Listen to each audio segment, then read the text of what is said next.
He separates. He's to the 20, to the 10, to the 5. Touchdown, Florida State. Warwick got up third down. Winky looking Winky. Wants to throw the knockout punch to Warwick. Warwick open.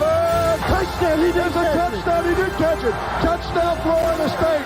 Oh, Peter Warwick, how'd you do that? Kermit Whitfield to the left side. A hole to the 30. Kermit Whitfield to the 30, to the 20, 15, 10, 5. Touchdown, FSU. Kermit Whitfield, a 100-yard touchdown. Here's the snap. Winston rolling right. Throws the pass on the other. It's caught. It's caught. It's caught. Touchdown, FSU. Kelvin Benjamin.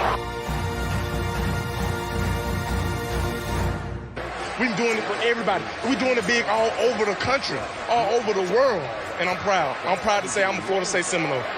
This is the Garnet and Old podcast with your hosts, Ryan Eastman and Vince Ciccarelli.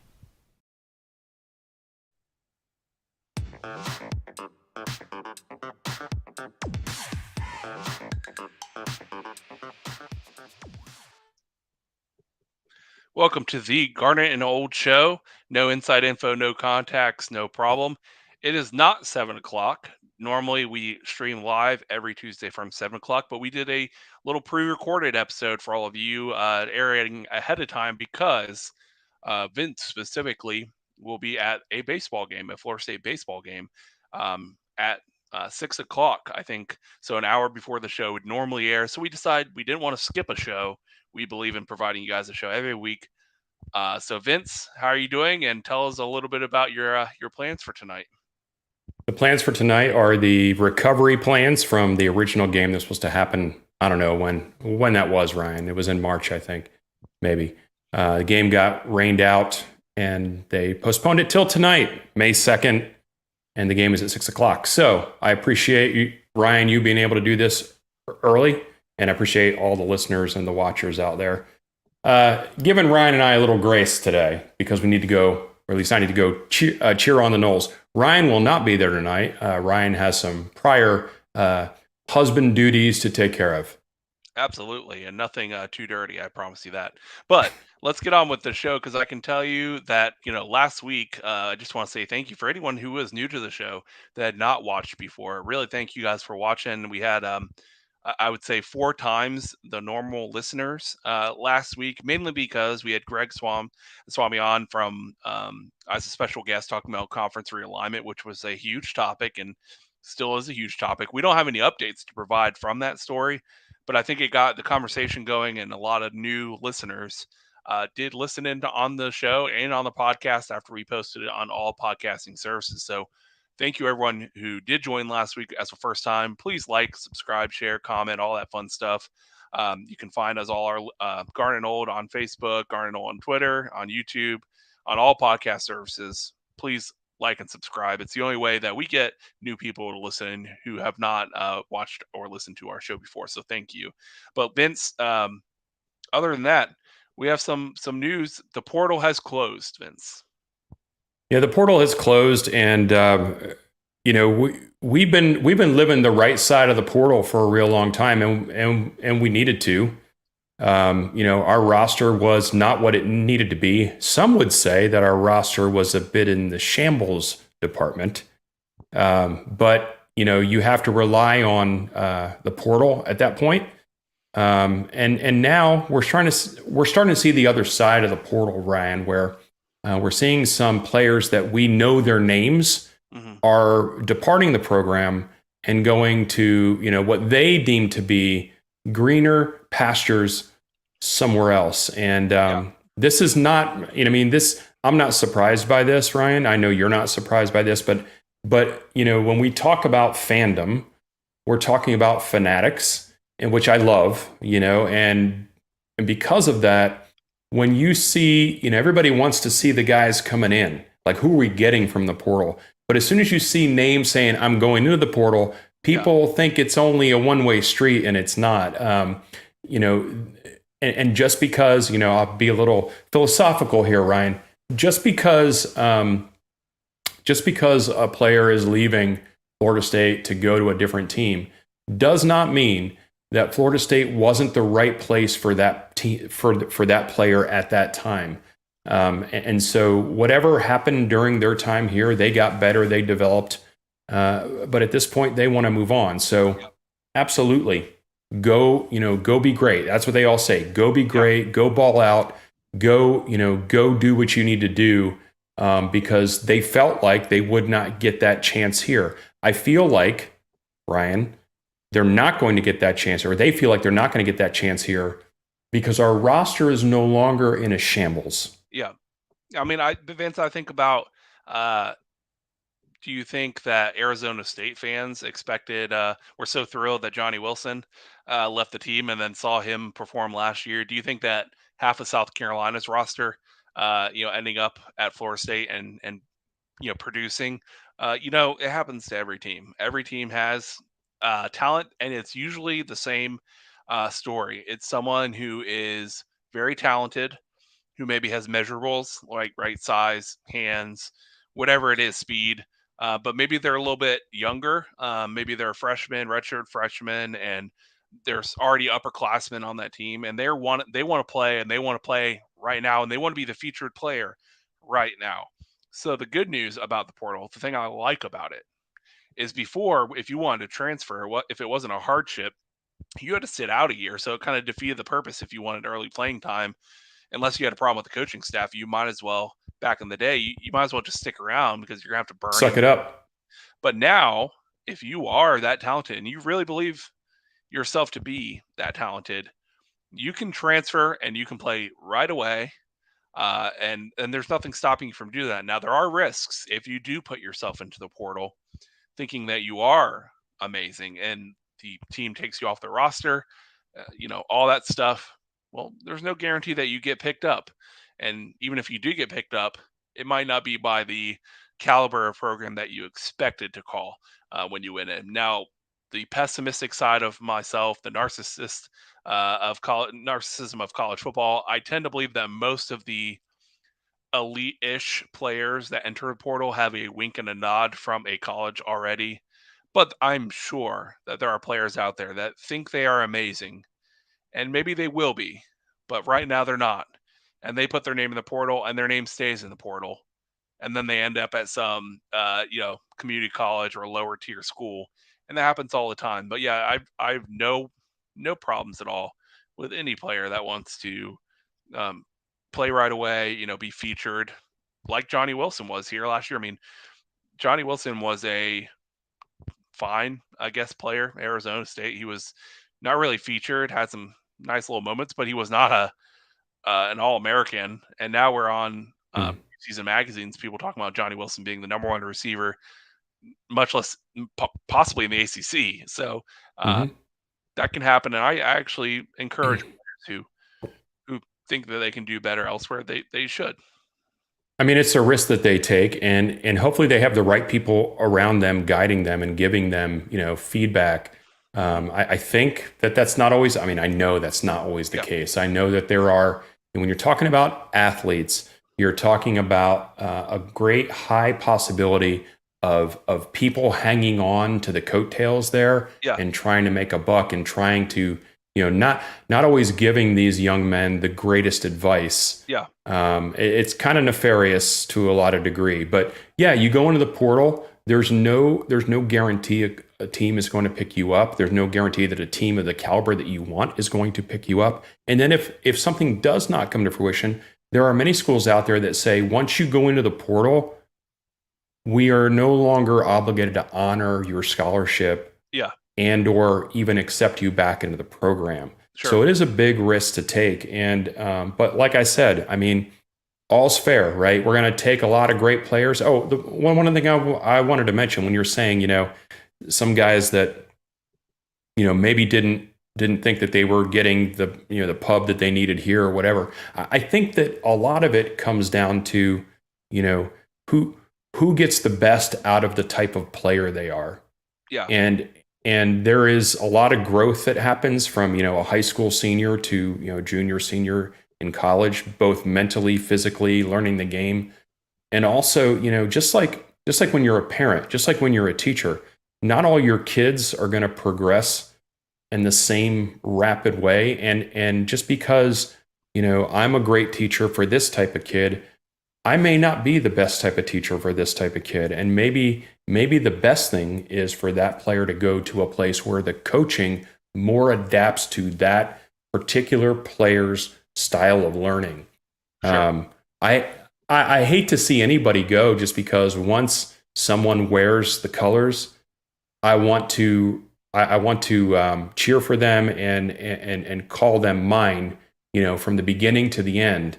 But that's not the way the world works, and so they're going to go on. So the portal is what the talk's all been about. Yeah. And we knew, Ryan, by the way, we knew that there was going to be quite a few. We didn't know specifically, but we knew numbers were going to leave because of the scholarship limit. So teams can only carry 85, and we were over for quite a while. And I believe we're under now. Yeah, we're under about 9. Yeah, so I think we're under. I think we're about 80, and I think I read somewhere that it'd be 81 if a certain wide receiver joins the team. Yeah. But so that leaves us 4 spots available for anything that may happen over the course of the rest of the summer. Sure. And one thing I do want to, I think, clear up, I think there was some confusion for some people around how the portal works. When the portal closes, that just means new players can't enter the portal. Correct. It doesn't mean that we can't still go out and get portal. I think I saw a lot of people on the message boards saying, well, we didn't even grab anyone before the portal deadline. It's not the deadline for us getting people, and the deadline for them joining the portal. So there are several players, including some really interesting prospects that are hometown Florida kids that I think we have a pretty good shot at landing. And the good news about that is if you look on the short list of what schools those people are considering, there's Alabama's in there and Georgia's, but they happen to live in Florida and be from Florida, so that always is helpful. When someone lives in Gadsden County or something like that, chances are they have family there. Chances are it would be much easier for them to come play college football there. So, but listen, I do. We're far enough. We're far enough along the climb at this point where when someone goes in the portal and they are an elite player, we are going to get our fair share of them again. Yeah. So at this point, I don't care who else they're considering. Yeah. I consider us to be a primetime player in any portal person, any high school player that we, are going to put the time in on. If we're going to put the time in on, so I'm not worried about that. Yeah, and again, I think we will fill some needs. Let's talk about needs for a little bit. I think it's very likely we get a linebacker, a defensive lineman, maybe a corner, a safety, and maybe a wide receiver. The wide receiver, we already kind of know who that is. Being the golden goose that has been long since rumored to be joining FSU forever. I dare not speak his name because I do not want to jinx it, but the unicorn, right? But there are, I think we have a need at linebacker, defensive end, and safety. I think the best transfer that happened for Florida State, I believe, is probably a Travis Jay, who had all the measurables. Super talented, 5-star prospect out of high school, came here. When he signed, I remember the first offseason, everyone was on Travis Jay watch as far as him in practice and everything. And it just never clicked to that level. He just never became the player that we want him to be. But it might be, maybe it's a system thing, maybe it's a coaching thing, and whatever it is. So I wish him the best of luck. But what that does do, I feel like, because we lost him and was it Ontarius? What's the player name? There you go. Marion Cooper. If those players had stayed, we might have just rolled with what we had because both of those were backup players for our starting safeties. I'm actually kind of happy they didn't, because I do feel like, based on what we're seeing in the portal on potential players that are interested in coming here, we're going to be looking at an upgrade situation over those players. I'm not sure necessarily if there's a defensive end that I'm aware of that is necessarily an upgrade from what we have. I think we have a really strong starting defensive line. I think it's more about depth. So I expect anyone we do find at that position will just be a nice piece, or someone who's looking to play at a bigger school, maybe moving up in the ranks. And then from a linebacker perspective, I think we'll take almost any help. Like, just to kind of solidify that, someone who has maybe some good Power 5 experience, maybe played at another, a Power 5 school. What do you think, Vince? Yeah. Yeah, I think just so everybody that's listening to this, I've thrown a visual up on the screen that has a listing of outgoing portal players. How far back does this go, Ryan? 2 years.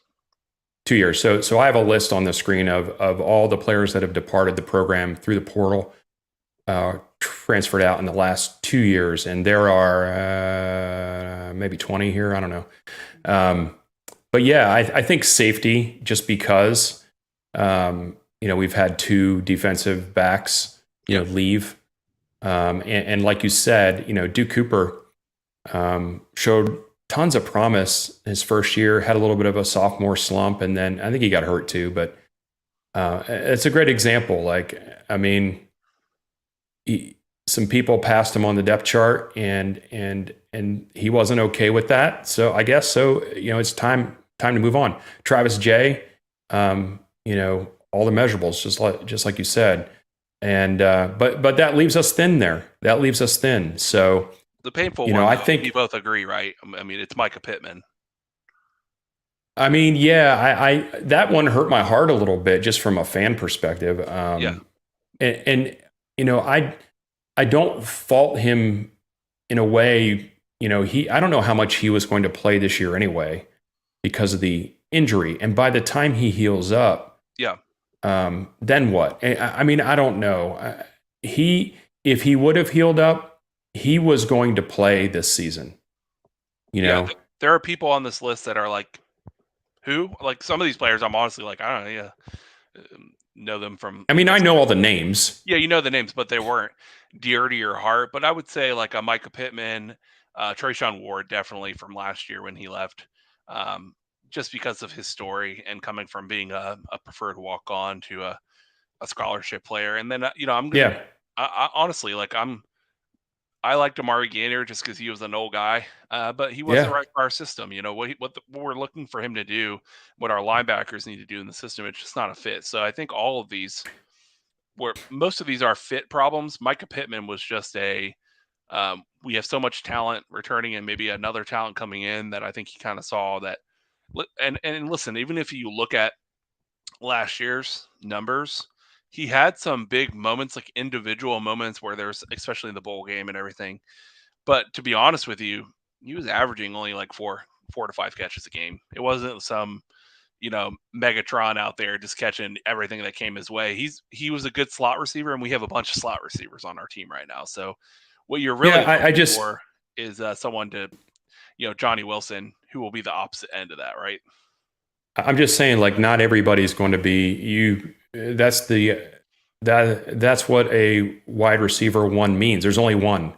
Yeah. There's only one wide receiver 2. You know what I'm saying? So Micah Pittman was not going to be that, but he wasn't that anyway. So that's what I'm saying. I was a little confused by that. So I think the injury has something to do with that. I just, again, like I said earlier, all these guys were Noles, and they were right for Florida State for the time. Yeah. But for some reason, they are no longer right for the time. Amari Gainer, same thing. Like, we needed him at the time, and he loved he was here, and he loved Florida State. So it is kind of comical to see a number of these people show up in Tallahassee West, but it's also it is kind of sad to see them move on. But again, the roster every year is getting, the floor is raising every year, and there's not a lot of room for people just being average Joes. Not that those guys were. And other than the portal closing, not a whole lot of news going on. We're starting to enter the quiet part of the season. Now the good news is it's officially May. So Vince, we are less than 2 months away from ACC kickoffs. I mean, we're in July. We're going to be in ACC kickoffs and talking a lot about that. And then we're right into fall camp. And so for the next maybe I would say 6 to 7 shows, we'll kind of be doing a lot of, I think, preview work and talking about the upcoming season, what we're excited about, maybe some side Tallahassee topics, which will be fun. But pick on some rivals. Yeah. Other than that, though, Vince, I know you're excited to go see the team tonight. What do you expect to see out of the team? I mean, here's what I expect to see, and I don't want this to be taken the wrong way, but I expect the team to get out to an early lead and then get blown out. Yeah, that's how it goes. So right?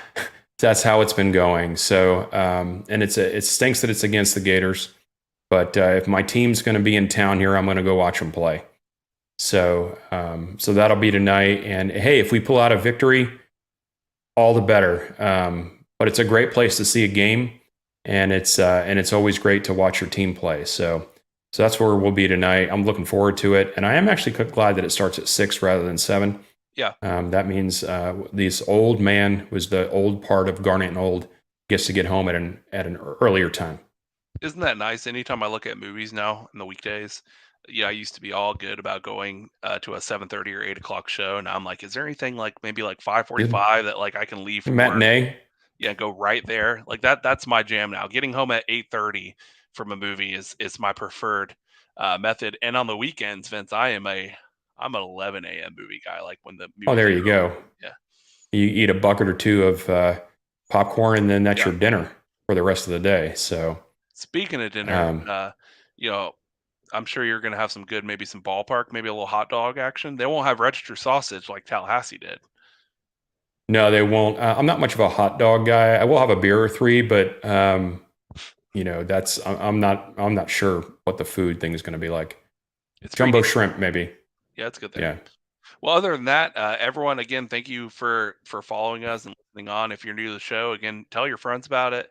Like, subscribe. We do a show every single week on Tuesdays, and as we get closer to the season, we'll have some live events going on, some post and pregame on all Florida State games. So, keep an eye on Garnet and Old. I think we're onto something, and we're getting bigger every year, and really starting to have some people enjoy listening to us. Over the last 3 years, it's been a climb, 1% better every day. So that's right. It's been a climb.